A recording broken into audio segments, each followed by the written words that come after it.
salaamaaleykum mbokku internet yi nga xam ni yéen a safoo seen chaîne bi di Begleen TV la chaîne du bonheur amati nañ mbégte kontaante ànd ak yéen comme niñ koy defee ci ay programme bi di ci Begleen TV la chaîne du bonheur bokk na ci seen émission bu am solo bi nga xam ne nag moom moo di coup d'envoi miin ngeen ko miin ni muy doxee xam ngeen ni chaque fois ay sportif lañ ci dalal ñi nga xam dañuy dund sport nekk ci milieu sportif bi donc nag ñuy waxtaan ak ñoom waxtaan bu am solo donc tey nag ñi seet si ki nga xam ne nag moom moo di Djiby Boye nekk président zone 1B donc nag ñu fas yéene waxtaan ak moom waxtaan bu am solo waaye laataa ñuy dugg ci waxtaan bi di ci gën a sori dama koy nuyu ziar ko bàyyi ko mu nuyonteeg actuellement ñi nga xam ne ñu ngi seetaan émission bi di coup d'envoi ci Begleen TV Djiby ñu ngi lay ziar am mbégteeg dalal la. merci Alassane maa ngi lay ziar bu baax a baax vraiment di la remercier aussi di kontaan trop ci invitation bi di remercier aussi waa Begleen TV. vraiment ci liggéey bi nga xam ne ñu ngi koy def te gars yëpp di ko suivre surtout dans le domaine sportif donc macha allah chapeau à vous di nuyu aussi tous les internautes yi nga xam ne ñu ngi lay suivre à travers ce site bi donc mon Djibril Boye président de la zone 1B ñu gën ma xamee ci Djiby Boye nawetaan la ñuy wax tey donc je vais juste me présenter comme étant le président de la zone 1B nouvellement élu. merci beaucoup dinañ dugg sax nag ci domaine yëpp parce que dama si doon ñëw def naa présentation bi en tant que président zone 1B waaye dañuy faral di wax ni loo xam nit ki gën laa xam boppam donc tey boo doon def présentation d'une manière générale lan lay doon. waaw Djibril Boye c'est un sportif de sang suñu kër moom la ñuy dund sama papa moom lay dund Djibril Boye depuis bi ñu ko xamee ba léegi peut-être mën na présenter comme étant président de la zone 1B. mais Djibril Boye sportif la ñuy wax de Tivaouane sport Tivaouane moo ko ñor nekk aussi président commission sport et organisation bu district de football bu Tivaouane yàgg nekk aussi tamit président de la zone au niveau de sport scolaire maanaam ñen ñi gën ko xamee ci IASU donc pendant presque plus de 6 ans man maa nekkoon président bi peut-être cette année man maay président de la CQRP au niveau du sport scolaire nit ñi gën ko xamee ci IASU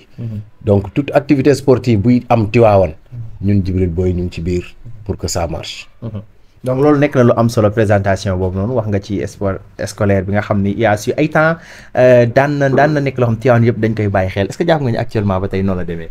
waaw ren ñëwaat na parce que peut-être année yi ñu jàll dafa nekkoon ñu doon wax relance sport scolaire relance la woon boobu comité la amoon mais maintenant depuis il y a de cela 3 ans dafa nekk léegi une fédération comme toutes les autres fédérations ñu tuddee ko F3S mooy fédération du sport scolaire donc ren jii moom vraiment partout au Sénégal ba daaw sax amoon na parce que dem na ba mu am phase nationale boo xam ni ça a été déroulé au niveau de Thiès mu am ay vraiment ay résultats yu satisfaisants donc cette année aussi au niveau de Tivaouane ñun ñu ngi koy dérouler comme cela se doit ba tey jii sax am na ay demi-finales yu war a am au niveau du stade yoo xam ni au niveau des collèges la élémentaires yi joué nañ ba finale au niveau de la zone de Tivaouane parce que dafa découpé en différentes zones am na Ngaye am na Morolan am na aussi au niveau de Mboro ak Tivaouane donc ñëpp dañuy jouer après la semaine suivante prochaine war nañ def aussi les phases départementales au niveau de Tivaouane donc sport scolaire mu ngi relancer waat mu ngi relance parce que fédération bi ak FIFA ñëpp dañ ci defaat seen loxo parce que xam nañ détection de talent la moo mën a faciliter les clubs moo mën a faciliter l'équipe nationale moo mën a faciliter aussi les compétitions africaines et au niveau mondial donc mu nekk lu am solo kon ñi xamee ko noonu du buñ la gisee stade rek ci wàllum nawetaan a tax nga fay yëngu mais da nga occuper beneen fonction ci wàllum sport. waaw dama occuper yeneen fonction ci wàllu sport sport scolaire bi wax naa leen ko léegi man maay président CQRP bi au niveau du district de Tivaouane au niveau aussi du district de football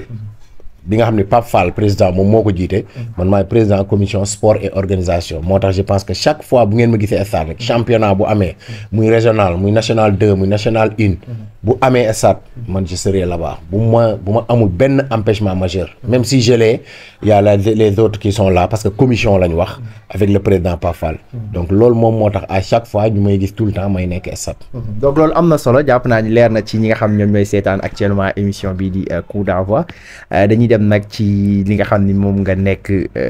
ñu fal la ko yàggul dara muy président zone 1B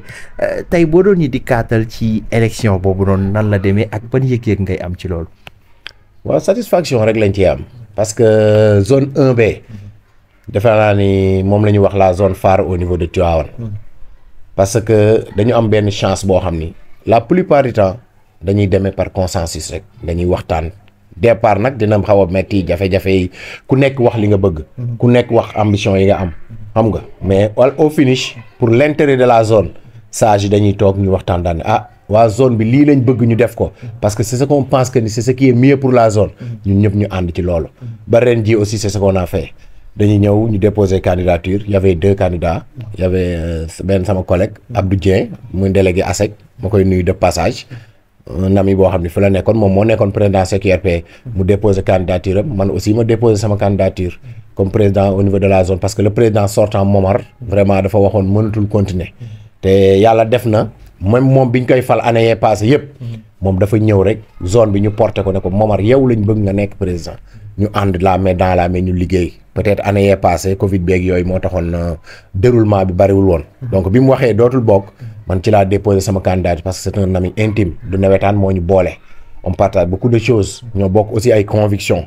ñu ñëw ci waxtaan multitude rencontre ñu toog di waxtaan avec les 2 parties ñu waxtaan c'était un peu compliqué mais au finish daal ba jour bi ñu waree def élection yàlla def na ci demuñu au vote dañu dem toog consensuel ñu def suñu bureau consensuel ñu toog ñu waxtaan pour l'intérêt de la zone 1B parce que dafa am lu nit ñi di xaar ci zone 1B à chaque fois dañ koy wax bi nga xoolee bii passé sax final bi Momar organisé bii passé muy Nduttu contre Djida je pense que les gens ont vu que ni zone 1B peut-être am na loo xamante ni mu marque bu muy indi par rapport aux autres zones donc ci loolu la ñuy ñafee nag vraiment di inciter aussi tamit zone yëpp à ce que dualité boobu moom lañ soxla du dualité dans un mauvais sens mais dans un sens où sport Tivaouane moom moo ciy gagné donc foofu daal la ñuy wax te vraiment je le dis encore donc damay remercier tous les délégués de la zone 1B ak ASC bu ñu mën ci jóge ñi àndoon ak man ñi àndoon ak Abdou Dieng ba au finish ñun ñëpp ñu booloo nekk benn pour intérêt zone donc ñoom ñëpp dama leen di féliciter et sage aussi yi nga xam ni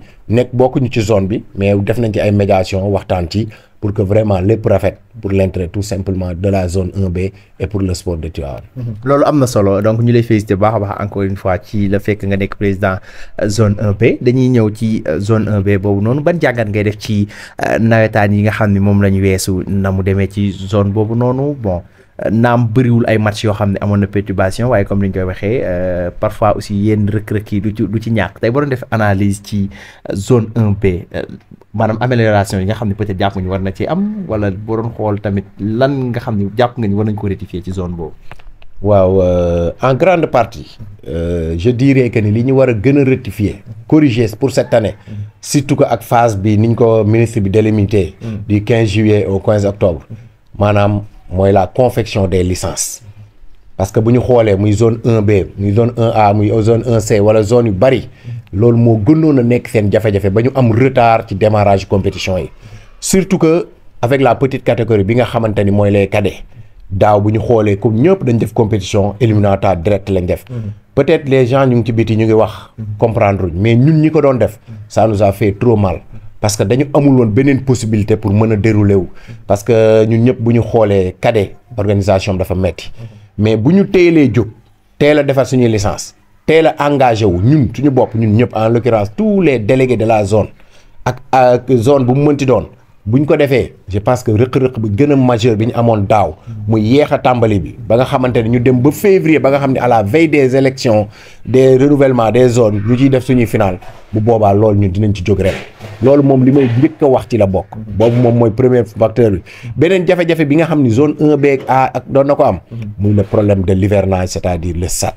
donc boobu aussi tamit je pense que ni autorités yi ñu ngi ciy dégg ñi nga xam ñoo yor comité de gestion bi ak yoolu waaw en grande partie daal je dirais que ni loolu mooy jafe-jafe yi nga gën a xam ni moom lañ amoon daaw en plus de cela muy plateforme bu bees bi nga xam ni ñun au niveau de Tivaouane dañ ci doon door a dugg parce que année yi yëpp nawetaan nuñu woon donc bii passé lañ ci door a commencé mooy suñ dernière année bi ci la nag moo indi ay jafe-jafe parce que dafa amoon téléphone yoo xam ne moo waroon defar ay licence xam nga donc ñu bëri aussi comprendre ñu woon donc loolu aussi indi woon na ay lenteurs yu bëree bëri yoo xam ne on ne voulait pas jouer di léser yenn équipe yi parce que équipe bi aussi da doon def li mu war a def mais des fois day am manquement aussi au niveau supérieur donc loolu aussi je pense que ni buñ ci empiété cette année yàlla mën nañu defal jàmm peut-être fourchette bi nga xam ne moom la ministre bi joxe. même bu ci lépp jeexul tamit. li nga xam ne moo doon farata ji. moom war naa mën a jeex au niveau de Tivaouane. loolu am na solo ci ministre bi sax li nga xam ne moom la génne communiqué boobu noonu ci laay ñëw jàngat bi nga xam ne amaana di nga ko ci def est-ce que jàpp nga ni bon ñun sax Tivaouane la ñuy wax du ñu wax leneen liy xew beneen dëkk mais fii ci Tivaouane jàpp nga ñi nawetaan yi commencé comme ni ko ministre bi waxee 15 juillet jeex 15 octobre loolu mën na nekk réellement. xam nga kilifa bu génnee une note dañuy def lu dul def note suñu kéemtilaay kàttan pour def l'application mais cas de force majeure mënul ñàkk parce que boo jëlee Tivaouane dafa am yenn spécificité muy gàmmu muy màggal muy gàmmu Njaasaan ak bu Tivaouane donc yooyu yëpp ay date la yoo xamante ni bu approché organisation mënatul am après aussi loolu aussi mënatul amaat parce que y a des jours boo jëlee màggal lu mu dee on va perdre au moins 8 à 10 jours parce que problème sécurité lay doon premièrement parce que néanmoins même bu ñu doon mën a am sécurité les équipes qui devront jouer nit ñi dañuy dem màggali parce que nous sommes dans un pays boo xam musulman que ce soit Tidiane ou Mouride que Layen ou autre c'est une occasion pour aller rendre visite aux parents yi nga xam ni ñoom ñooy dalal comme ñun aussi au niveau de Tivaouane ni ñuy dalal nit ñi ci gàmm gi donc lu mu dee 4 jours avant c'est sûr et certain que ni mënuñu organiser au niveau de Tivaouane 4 jours après aussi tamit c'est sûr et certain que ni mënuñu organiser aussi au niveau de Tivaouane parce que problème sécurité ngay am parce que boo màggalee lu mu dee nit ñi te suba ga la ñuy ñibbisi te mënoo ñibbisi rek nga ni da ngay xëy suba di football sécurité bi aussi il faut après mu door a ñëw donc sauf cas de force majeure mënuñu am sécurité durant cette période là du màggal gàmmu moom waxaale wuñ ko premier jour yu burdu c'est-à-dire 10 jours moo war a doon burdu donc 10 jours yu njëkk yi match mënul am ndax burdu mooy am parce que les matchs day demi diurne lay doon ak nocturne donc au moment où nit ñi nekk burdu ba suñu xel ak suñu xalaat nanguwul sax ñuy naan dañuy organiser match donc loolu aussi handicap la deuxième handicap bi mooy après le gàmm une semaine après gàmmu Njaasaan mooy am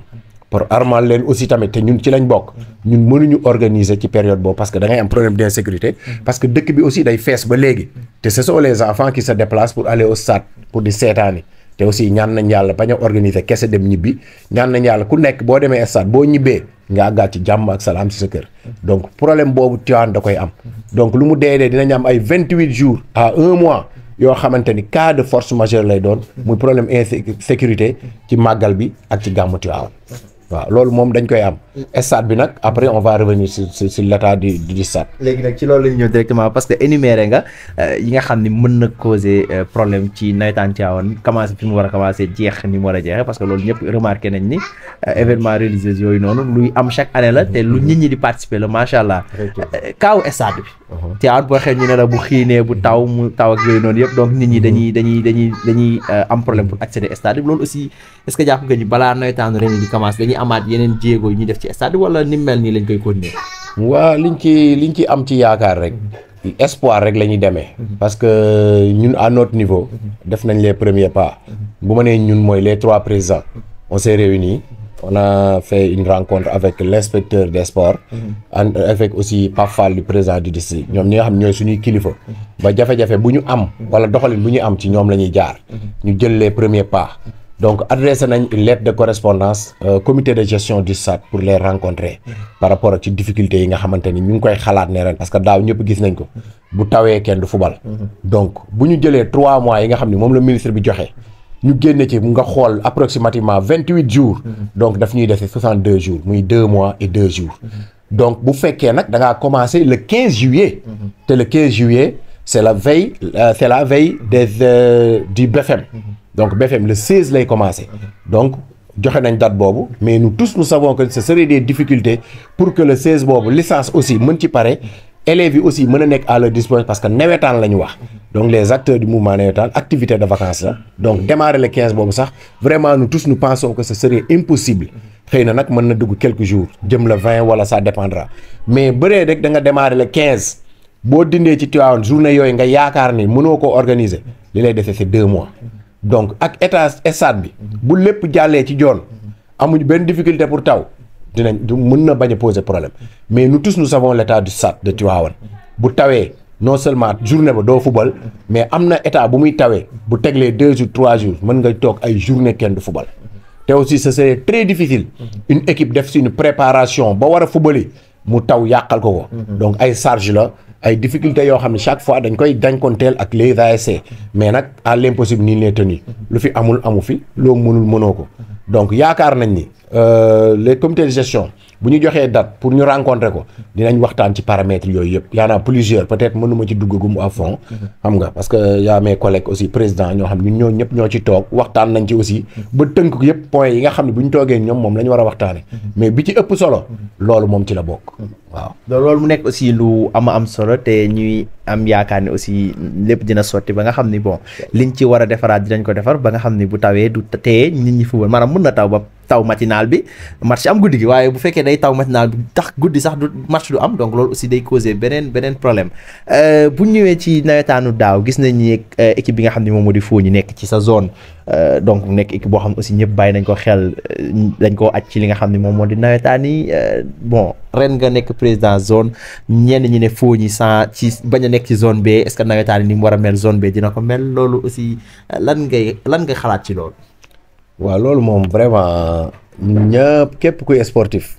peut-être rafetlu ko très franchement parce que Fogni l'instance de Fogni xam nañu c'est une très grande ASC bu jógee ci zone 1B bu dee participer wu ren dina wàññi lu bari quoi qu'on dise ça moom c'est la stricte vérité néanmoins ASC yu bari ñu ngi fi ci zone bi di neexal di doxal mais Fogni dafa am benn touche boo xam ni à chaque fois que mu ñëw daf koy apporter te ren jii bu fekkente ne vraiment ba fi ñu toll nii gisuñu lenn lu leen wàcce gisuñu ko parce que ci papier bi leen moo leen ajoon donc ñu ngi ñaan yàlla bu fekkee li gën la yàlla ñu wàcce leen ci jàmm ak salaam ba ñu compétiraat ci jàmm mais je sais que ça sera un peu difficile mais dañuy ñaan yàlla rek lépp li nga xam ni moo gën te baax pour l'intérêt de la zone du mouvement navétane et du sport en particulier bu mënee am mu am mais Fogni manqué zone 1B zone 1B dina ko sentir ci côté yëpp dina ko sentir ci côté organisationnel dina ko sentir ci côté mouvement au stade dina ko sentir aussi ci côté aspect financier parce que li ñu doon rapporté Fogni moo war a football non day dugal lu bari ci la zone. Fogni ndut Fogni jidda Fogni équipe bu muy mënti footballal parce que dafa am yàlla moo leen may loolu dafa am yàlla moo leen ko may équipe bu Fogni war ci dajeel maanaam match la boo xamante ni même bu dul ki muy dajeel ngay seeti mais ñeneen ñi dañ naan Fogni mooy ñëw donc dama ñu war a dem seetaani match boobu. donc yéen aussi même bu ngeen di couvrir bu ngeen gisee ni Fogni mooy football maanaam seen programme lay doon par rapport ak tey bu ñu ñëwoon tey beneen ASC moom mooy jouer donc dina am différence bu muy def donc vraiment ñu ngi ñaan yàlla li gën ci ASC Fogni yàlla na ko ci def te aussi ñuy encourager davantage les joueurs les dirigeants sont des collègues des amis ñoo xam ne dañ yàgg ne ce sont des acteurs du football boo ci jëlee ku mel ni Habib Fall délégué Fogni la xam nañ ko Habib Fall xam nañ ci Baskunta xam nañ ci Malick Sock ñoom ñëpp xamee nañ leen Babacar Ba bi nekkoon le président moom aussi vraiment ñoom ñëpp ci football sport lañ leen xamee ñu taxaw ko di def li ñu mën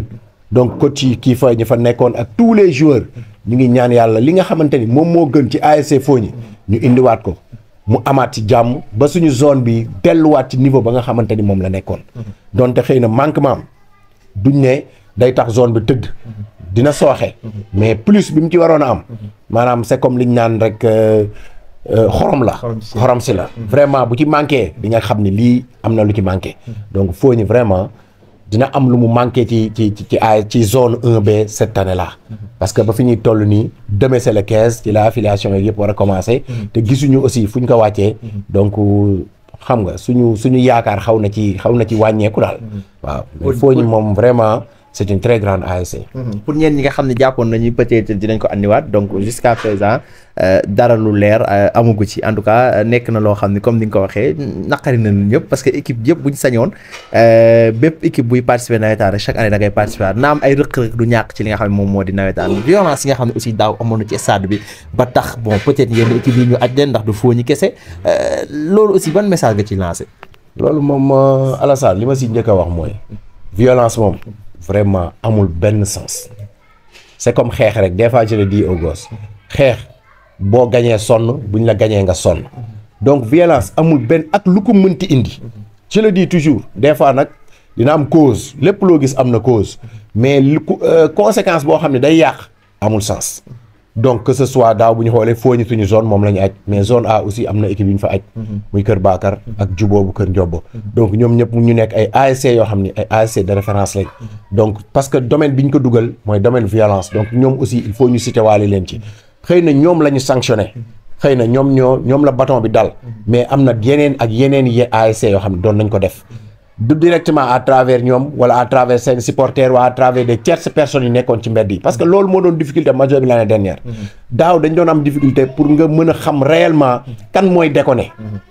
maanaam Ndoutu mooy football donc déconnage bu amee c'est l'ASC Ndout moo ko def wala defu ko bu ñu ñuy jugé bu ñu gisee ni ñoom la ñuy porter le chapeau loolu moo dal Fogny moo dal Jubo bu Kër Ndiobo moo dal aussi Kër Bakar donc ñoom ñëpp aussi ñu ngi leen ñaanal yàlla vraiment lii buñ ci génnee ak jàmm di ko ñaanal aussi ASC yëpp ñu jël ci ay leçons parce que c'est pas intéressant d'avoir de la jeunesse dans ton quartier ay xale yu war a fo fa neexewul lu dul sa biir kër ak sa biir koñ feneen foo ko defee aussi la muy war a saf du ko saf donc dirigeants yi aussi tamit def ci lu ñu war a def lépp bu yàlla defee jàmm ba équipe yooyu ñëwaat ñu ngi lancer encore une fois quelles qu'en soient les causes yi mën a indi violence nañu fexe ba xam ni ñun ñëpp ñoo bokk ndey ak baay ñun suba ñooy ànd muy joueurs yi muy dirigeants yi muy supporters yi ñun ñëpp ñooy ànd après ñu fexe ba lu ñu mën a def mébaas ñu def ci mébaas pour que jàmm rek di am ñu football si jàmm dem ñibbi si jàmm mais daaw moom li amoon Tivaouane vraiment c'était une honte pour nous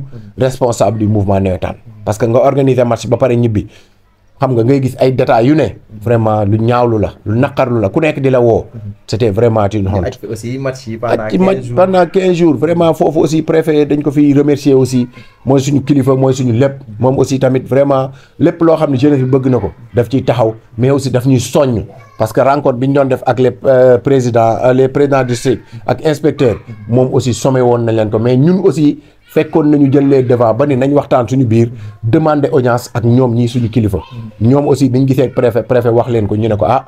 ñoom aussi ils sont prêts à nous rencontrer parce que sollicité nañ rencontre boobu donc loolu aussi dañ ciy sant yàlla mais daal ñu bàyyi chaque fois que match jeex na gagné nañ équipe mu déconné loolu nañ ko moytu parce que li muy yàq mooy ëpp li muy defar donc loolu vraiment aussi di lancer appel à tous les responsables d'ASC ci seeni koñ seen première action lu mu war a nekk mooy sensibilisation ñu xam ni football la il faut mu am ko gagner il faut mu am ko match nul war a am wala mu am ko perdre mënul ñàkk donc nag lu ñëw rek ñu xam ni yàlla moo dogal lii donc daal loolu la appel boobu laay lancer à tout un chacun dans son quartier. am na solo donc nag ñaari points yi nga xam ni fa laay tëjee rek benn bi day dem ci li nga xam ne moom moo di entrée yi ci wàllum stade maanaam ticket yi Tivaouane téeméer lañ xamoon daaw ñu ne 1000 francs donc bëri woon na ay débat yu ci amoon. maanaam malentendu laa ko mën a tuddee xaw ma problème laa ko mën a tuddee bi amoon aussi ak presse bi donc ñaar yooyu ci nawetaan bi ñu jëm lan ngeen jàpp ni coppati na est-ce que tey ticket yi fam nekkoon nañ ko fay delloowaat parce que am na ñu ko doon ko jooytu wala maanaam situation maanaam dama bëgg sax côté boobu nga andi si ay leeral parce que tamit am na si ñoo xam ni ñu ngi doon wax interzone bi ñu ngi def leen nekk ci côté presse bi seen diggante presse bi ticket yi ni ñu ko yokkee du yoon donc yow en tant que président zone actuelle donc lan ngay andi comme leeral ci côté boobu noonu parce que tey moom damay toogee en tant que présentateur rek du ma kartal sax presse mais damay laaj li nga xam ni ñenn ñi ñu ngi koy laaj. effectivement Alassane peut-être foofu li ma siy wax mooy je pense que les présidents de zone tëbuñu rek daaw ne dañuy yokk ticket yi je pense qu'ils ont appelé les gens en réunion au stade acteurs yëpp la ñu woo ñu ñëw stade ñu leen situation bi dafa taxawee nii sécurité bi dafa am fu mu toll te les ASC gisatuñ ci seen bopp tey defe naa ni képp kuy dem di football bëgg nga booy ñibbi même bu dee benn 50 000 wala 100 000 nga yóbbaale ko pour say joueurs ñu am lu ñu reere wala loo leen motiver pour que déwén ñu mën a prochain match ñu mën a sawar pour ñëwaat mais malheureusement dañ constaté woon que chaque fois que bu ñu ñëwee terrain équipe bi toujours dañuy dem zone bi sax day déficit ba équipe bi du ñu am dara même des fois dañu am arbitre yi ñu ngi ñuy dégg ñu bindal leen ay bons yoo xam ne à la finale ngay ñaan yàlla pour mën leen a fay donc loolu moo indi woon loolu mais heureusement Dieu a fait que ni ñun demuñu fenn ba taxaw rek def ticket 1000 francs dañoo woote en réunion ñu waxtaan stade la ñu wootee c'était dans un endroit fermé ñu woote non seulement les délégués des zones de les 3 zones certains membres de l'ODCAV yi nekk Tivaouane ak aussi d'autres qui sont des membres yoo xamante ni ay acteurs lañ di football ñu woo leen ñoom ñëpp ñu waxtaan expliquer leen contexte bi expliquer leen contexte bi nga xam ne ñun ci loolu lañ nekk bi gars yi waxoolee daan ne donc mënuñu def lenn du dul def ticket 1000 francs parce que moo ci mën a génn ñenn ñi loolu moo indi woon ticket 1000 francs cette année aussi bu ñu jëmaatee ci loolu man Djibril Boy en tant que président zone 1B mënuma lancer wu ne ticket 500 la ñuy def wala 200 wala 1000 francs li ñetti présidents yi waxtaane si seen comité directeur wax sant leen ko loolu moom la ñuy yóbbu ñu teg ko ci table yi wax ko aussi les acteurs du football te aussi dañ leen di jox ay contexte yu leer lu tax ñu teg ko si kenn deful leen peut-être les gens peuvent dire que ni nawetaan dañuy def lu leen neex nit ku nekk mën ngay xalaat loolu mais man de Djibril Boye man je suis quitte avec ma conscience que may dem je suis quitte avec ma conscience que ma jógee stade di ñibbi je serai quitte avec ma conscience depuis ma nekk ci ba léegi amul lenn lu ma def lu may regretter yàlla xam na ko nit nag la na je peux faire des erreurs à travers mon équipe comme ni ñu doon ànde Momar moo nekkoon président ñu ànd di liggéey mais lépp lu zone 1B defoon du Momar moo ko def du Djibi Boye du Habib Fall du Baskunta zone 1B ñoo ne en grande partie lii moo gën ci zone bi nañ ko def ñu ànd def ko ndoo ko buy metti ci ñun ñëpp lay metti buy neex ci ñun ñëpp lay neex bu les 3 zones toogee ak leur comité directeur parce que ñoom ñoo envoyé seeni délégué zone comité directeur toog daan ne match yëpp dañuy def entrée libre ñëpp def entrée libre ñun suñu biir ñu wut lu ñuy fayee sécurité li ñuy fayee croix rouge li ñuy dédommager sapeur pompier ak les ramasseurs et organisation bay am ca wàllu stade buñ toogee aussi ne 500 la ñu ànd ci 500 ñun ñëpp buñ gisee ne 1000 francs la ñu ànd ci 1000 francs yëpp mais sécurité bi d'abord bu année dernière bi moo metti woon jékki-jékki def benn montée bu flambante moom moo indi woon loolu moom côté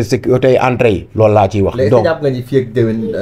waxtaan dina amaat ci wàllum sécurité pour que au moins ñu allégé waat. non incha allahu rabbi.